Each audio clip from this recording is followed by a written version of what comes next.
Les abeilles fragiles transportent sous leurs pattes la moisson des fleurs.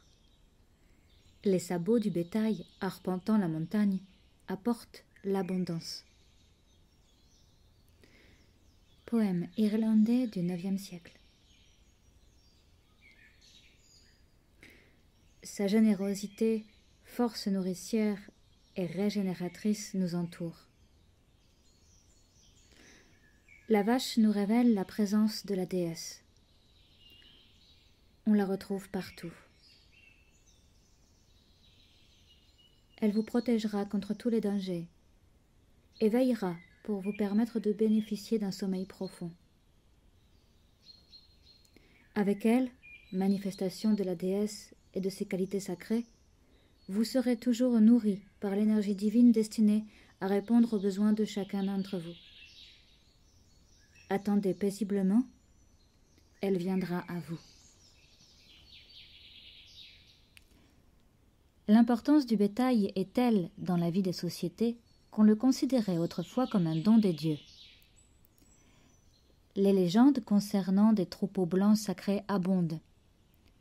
On racontait que le bétail était arrivé en Irlande avec 3 vaches sacrées émergées de la mer à Bailcronin. L'une blanche, l'autre rousse et la 3e noire. Ainsi réunies, elles représentaient les 3 aspects de la déesse, nous montrant que la vache est la déesse elle-même, vierge, mère et vieille femme. Les dieux possédaient des vaches, Manannan avait du bétail marin et le dieu père Dagda une génisse nommée Océan. Mais les vaches étaient surtout associées aux déesses, comme Boann, la vache blanche, qui donna son nom à la rivière Boyne. Brigid, déesse de la tribu des Brigantes, dans le nord de l'Angleterre, était l'une des divinités les plus importantes de la tradition druidique. En Irlande, elle faisait partie des déesses les plus couramment vénérées et évolua en Sainte Brigide à l'époque chrétienne. Élevée au lait d'une vache de l'autre monde, elle prit cet animal pour totem et devint la patronne du bétail. Sacrée en Inde et révérée dans les pays celtiques, la vache est l'un des éléments renforçant la théorie d'une origine indo-européenne commune aux 2 civilisations. Donnant son lait, son cuir, ses cornes et sa viande, on l'associe généralement à la nourriture et à la production.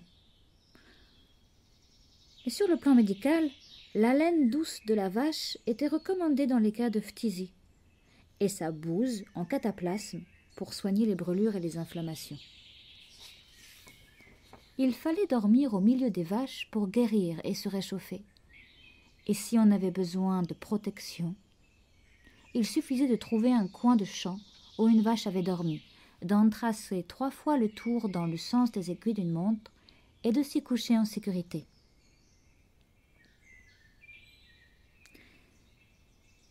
La bonté de la déesse s'inscrit dans le ciel nocturne sous la forme de la Voie lactée, que l'on appelle, dans le Friesland ou le Lancashire, le sentier des vaches.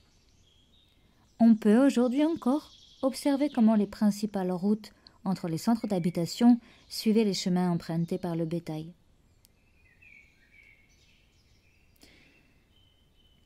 La vache, animal sacré de la déesse, entretenait un lien étroit avec l'autre monde.